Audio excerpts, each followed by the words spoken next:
यहाँ पहुँचा तो कुछ शब्द जो हमारे प्रधानमंत्री जी ने शंघाई में कहे वो मैं आपको सुनाना चाहता हूँ।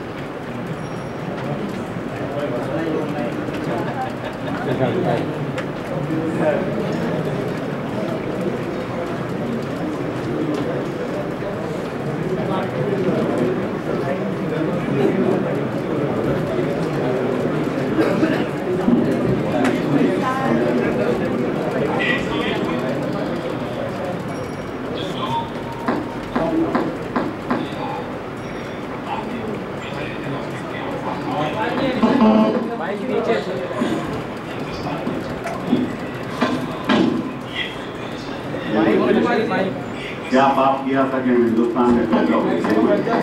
बैठ जा भाई।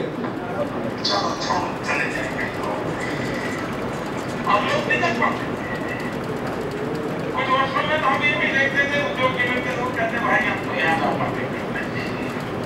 अब यहाँ पे और ज्यादातर लोगों ने एक पैर बाहर रख दिया। एक समय था जब लोग पता नहीं पिछले जन्म में क्या पाप किया था हिंदुस्तान में पैदा हो गए। आप बताइए, आई थिंक विश्व में इतिहास में कोई ऐसी घटना नहीं हुई होगी जहां देश का प्रधानमंत्री विदेश में जाके ये करे कि हमारा दुर्भाग्य है कि हम हिंदुस्तानी पैदा हुए या किसी और देश के नागरिक।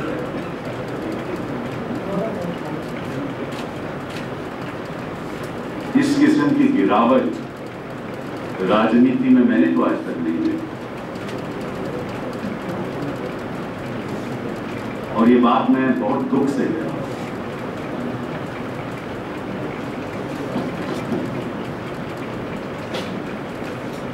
किसी भी व्यक्ति को, चाहे वो प्रधानमंत्री हो या कोई भी, सोच और समझ से बात करनी चाहिए।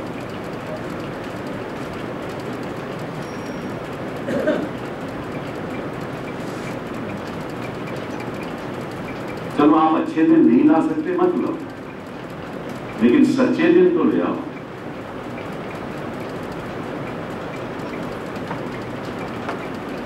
अनशंत बोलना, बिना तथ्यों के बोलना, बिना फैक्ट्स के बोलना, ये इनकी आदत बन चुकी है।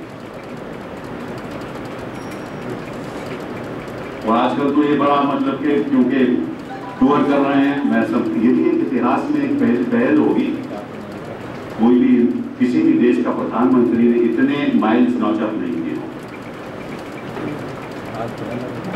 हिलरी क्लिंटन को तो इन्होंने पीछे छोड़ दिया और Guinness book of world record में ही आएंगे। घर का जो होता है ना, जो घर को संभालता है, वो बाहर जाने से पहले घर को देखता है, फिर बाहर जाता है। इनको नॉन रेजिडेंट इंडियंस की ज्यादा फिक्र है, रेजिडेंट इंडियंस की कम फिक्र है।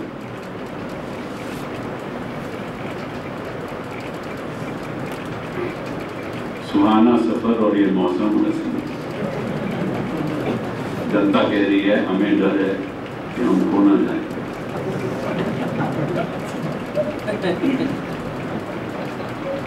बड़े दुख की बात, बड़ी बड़ी बातें होती हैं, बड़ी बड़ी बातें करते हैं। याद है आपको, रुपया वेंटिलेटर पे है,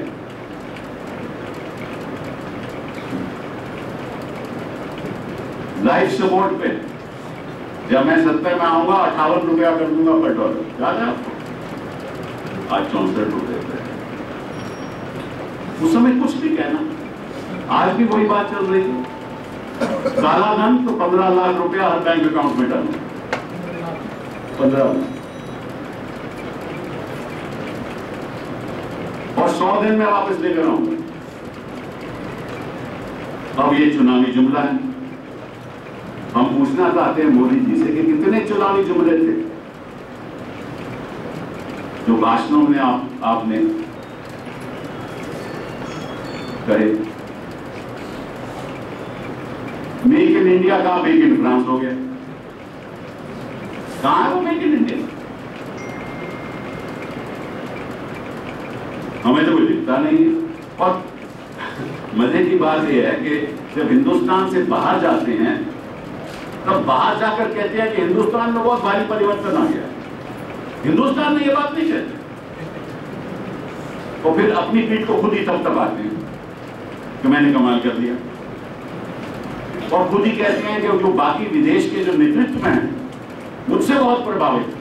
अरे कोई ऐसा प्रधानमंत्री को ऐसी बात करता है? मैं कभी आपको कहता हूं कि आप मुझसे प्रभावित हो?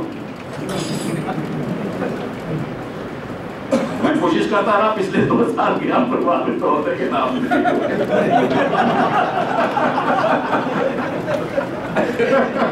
आपने एक गलत आदमी को प्रधानमंत्री बनाया। नहीं, ये बड़े दुख की बात है वाकई। कहते थे कि जब मैं सत्ता में आऊंगा, प्रधानमंत्री बनूंगा, तो महिलाओं की सुरक्षा होगी, बलात्कार बंद हो जाए, बलात्कार बंद हो जाए। अभी साउथ दिल्ली में परसों ही वाकया हुआ, रोज के रोज वाकया हुआ। तो चाहे वो काले धन की बात हो, चाहे बलात्कार की बात हो, चाहे वो रुपये की बात हो, चाहे काले धन, चाहे हाँ, फिर कहते थे पाकिस्तान के बारे में जब बात करते थे तो क्या कहते थे कि यहां हमारे लोगों के गले कट रहे हैं और तुम उनसे बातचीत कर रहे हो। मुझे तो मालूम नहीं कि इनकी विदेश नीति क्या है, पाकिस्तान के प्रति क्या नीति, कभी खुशी कभी गम, ये उनकी नीति है। कभी ये फॉरेन सेक्रेटरी को भेजना चाहते हैं, कभी ये नहीं भेजना, कभी गले लगाते हैं, कभी कहते हैं कि आप पहले हम आश्वासन दो कि आप आतंकवादियों को नहीं भेजोगे। और चीन में जाके इन्होंने क्या किया? चीन में जाके इन्होंने यूनिलैटरली ऐलान कर दिया कि ई वीजाज हम जो चीन के लोग हैं उनके लिए हम ई वीजाज दे देंगे। यूनिलैटरली फॉरेन सेक्रेटरी को पूछा गया तो उन्होंने कहा कोई ऐसी हमारा फैसला नहीं हुआ। कुछ चंद ही घंटों के बाद उन्होंने खुद ऐलान कर दिया। जब हमारी सरकार थी तो ये इश्यू आया था और हमने ये फैसला लिया कि जब तक चीन हमें कुछ नहीं देता तब तक हम ई वीजा का ऐलान नहीं करेंगे। वहां वो स्टेपल्ड वीजा की बात करते हैं अरुणाचल में, जम्मू कश्मीर में पाकिस्तान, जो हमारा अपना जम्मू कश्मीर है उसको पाकिस्तान की टेरिटरी दिखाते हैं, पाकिस्तान से समझौता करते हैं।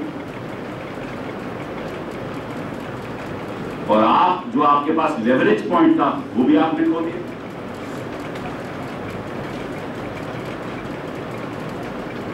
कहते हैं मेरी बड़ी उपलब्धि है कि प्रेसिडेंट ओबामा साहब यहां रिपब्लिक डे पे आए, जैसे कि ओबामा जी के आने से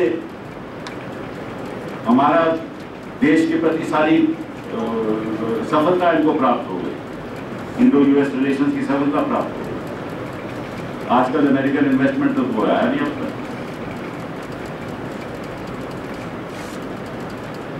चलिए ये बातें तो मैंने कह दी। अब कुछ आंकड़ों पे, इस देश में सबसे अहम मुद्दे क्या हैं? मेरे हिसाब से, कांग्रेस पार्टी के हिसाब से सबसे पहला अहम मुद्दा है हमारे फार्मर्स की क्या हालत है।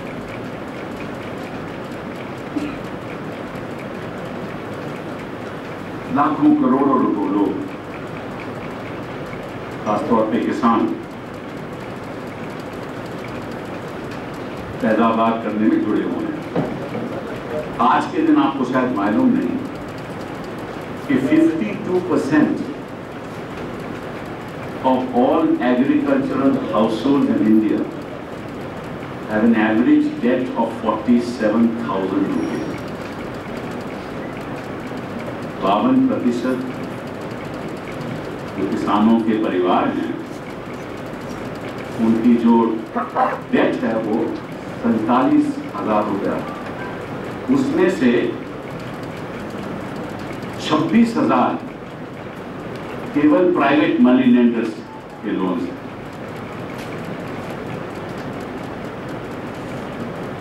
तो आज साफ समझ सकते हो कि उनकी क्या हालत हुई होगी अगर बाढ़ आ जाए या सूखा आ जाए और ऐसे महीनों में बारिश हो जाए जब काश्त उनकी सारी खराब हो जाए, उनकी क्या हालत होती होगी। और सबसे ज्यादा प्राइवेट मनी लेंडर्स की जो लोन्स हैं वो आंध्रा में, इसीलिए सबसे ज्यादा सुसाइड आंध्रा में होता है।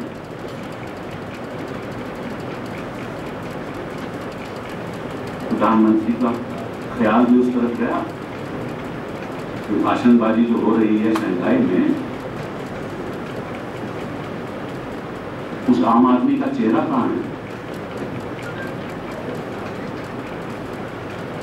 उनके होराइजन में है या नहीं? उनके लिए इन्होंने सोचा है कुछ? बड़ी बड़ी बातें करते हैं। दूसरी बात, जहां तक उत्पादन का सवाल है वो कमती हो रहा है, इस साल कमती होगा उत्पादन। और क्योंकि मिनिमम सपोर्ट प्राइस भी नहीं दी जा रही, उसकी बढ़ोतरी नहीं हो रही, तो जो कुशन आम आदमी आम किसान को मिलना चाहिए वो भी नहीं मिल रहा। और मनरेगा के प्रधानमंत्री जी तो विरोध करते हैं। जो फंडिंग मनरेगा को जानी चाहिए, जो सपोर्ट सिस्टम था, जो सोशल सिक्योरिटी सिस्टम समझती थी था, वो खत्म हो गया। और एक और बात आपको बताऊं कि 85% of farmers in this country own less than 1 hectare of land,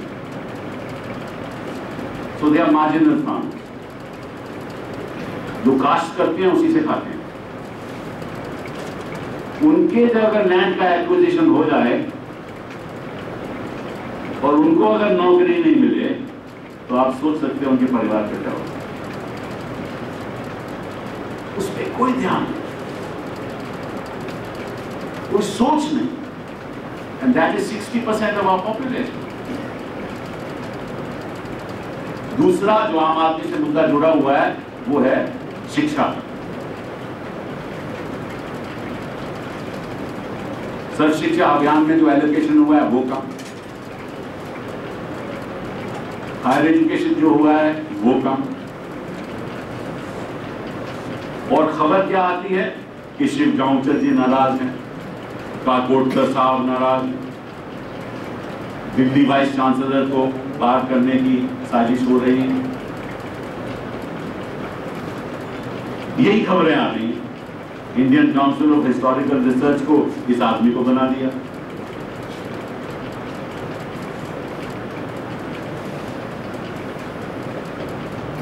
Batra साहब जुड़े हुए हैं आरएसएस का एजेंडा आगे करने में। ये हो रहा अपने शिक्षा के संदर्भ में। कोई सोच नहीं, प्रधानमंत्री इसके बारे में सोचते ही नहीं।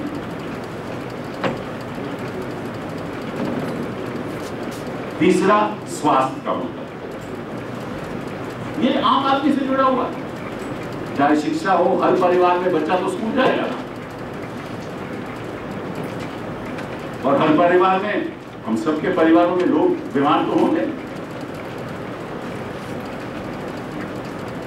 उसके लिए क्या सुविधाएं पेश हो रही हैं? कोई सुविधा नहीं। और अब कह दिया कि भाई सेंट्रल स्कीम थी हमने खत्म कर दी, नीति आयोग बना दिया। और नीति आयोग क्या चीज है आज तक नहीं मालूम। आपको मालूम है नीति आयोग क्या हो रहा है? नीति आयोग 20,000 करोड़ की एलोकेशन है नीति आयोग में। कोई मालूम नहीं, किसी को नहीं मालूम कि इसके ऑब्जेक्टिव्स क्या हैं। इन्होंने ऐलान तो कर दिया कि हम प्लानिंग कमीशन खत्म करेंगे, ये नहीं बताया कि नीति आयोग करेगा क्या। तो हेल्थ सेक्टर में कुछ नहीं हो रहा। अस्पताल जाओ तो सरकारी जो डॉक्टर है वो काफी संख्या में प्राइवेट प्रैक्टिस करते हैं। और क्यूज लगी हुई हैं। प्राइमरी हेल्थ सेंटर में डॉक्टर नहीं बैठता, बैठता है तो थर्मामीटर नहीं है, थर्मामीटर है तो ग्लव्स नहीं है। ये तो हालात हैं, उसके बारे में ये सोचें। फिर उसके बाद जो आम ट्रेडर है, छोटा मोटा ट्रेडर है, जो हमारी इकोनॉमी की बैकबोन है, कॉटेज इंडस्ट्री में वो छोटा मोटा ट्रेडर हो, हमारी इकोनॉमी की बैकबोन है, उसके लिए इन्होंने क्या सोचा? कभी प्रधानमंत्री जी से सुना आपने? ना शिक्षा के बारे में कोई ऐसी वो सोच उन्होंने प्रकट की आज तक, ना स्वास्थ्य के बारे में, ना आम छोटे ट्रेडर के बारे में, ना किसान के बारे में।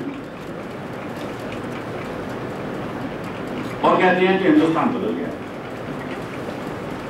एक समय था कि we were ashamed to be Indian, ये बाहर जाकर कहते हैं। अब जनता आहिस्ता आहिस्ता समझेगी कि उन्होंने कैसी बड़ी, बहुत बड़ी गलती की। चलिए, ये बात हो गई कि सोशल सेक्टर और आम आदमी के मुद्दे हैं, नजरअंदाज करते हैं। Then when you come to the corporate sector, जरा वही देख लीजिए, बैंकिंग सेक्टर देखिए, जितने आज एनपीएस हैं उतने हिंदुस्तान के इतिहास में नहीं।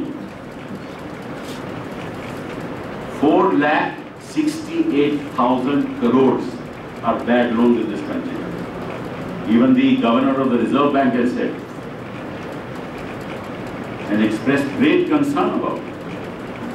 ये आपका फाइनेंशियल सेक्टर, उसके हालात ये। पीछे अभी सर्वे हुआ था, 2,941 companies in the corporate sector. Since last year, their profits have declined by 14 to 16%.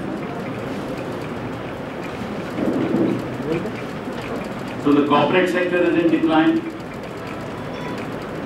The banks are in distress. Real estate sector तो आप लोग जानते हो कि आज के दिन रियल एस्टेट का भट्टा बैठा हुआ, ठीक है ना? ना रियल रहा ना एस्टेट रहा। तो रियल एस्टेट खत्म हो गया, बैंकिंग सेक्टर डिस्ट्रेस में है, कॉर्पोरेट सेक्टर ठीक नहीं करता। आपके एक्सपोर्ट्स मार्च में decline by 26%, April they decline by 14%। और आपकी सीतारमन जी कॉमन मिनिस्टर कहती हैं कि जो रुपया है उसको 64 से भी नीचे जाना चाहिए। उन्होंने कहा ये आपकी कॉमर्स की हालत है।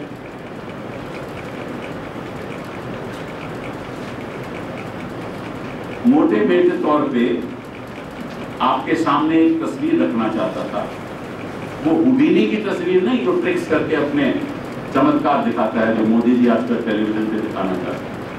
वो असलियत हिंदुस्तान, वास्तविकता हिंदुस्तान।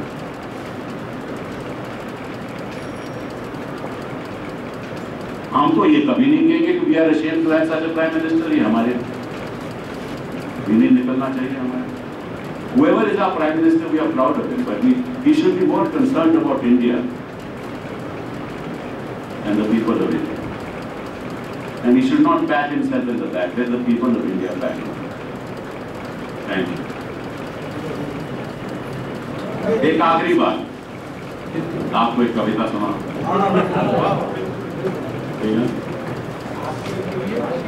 मेरी लिखी हुई है लेकिन अंग्रेजी में। हाँ? अरे कहाँ से मुश्किल होगा, बात मन की at prime time.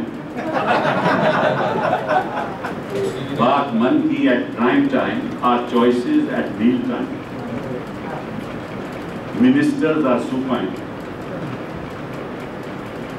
suicides at speech time, encounters at daytime, Loktantra in decline, if no stitches in time, अच्छे दिन only mine.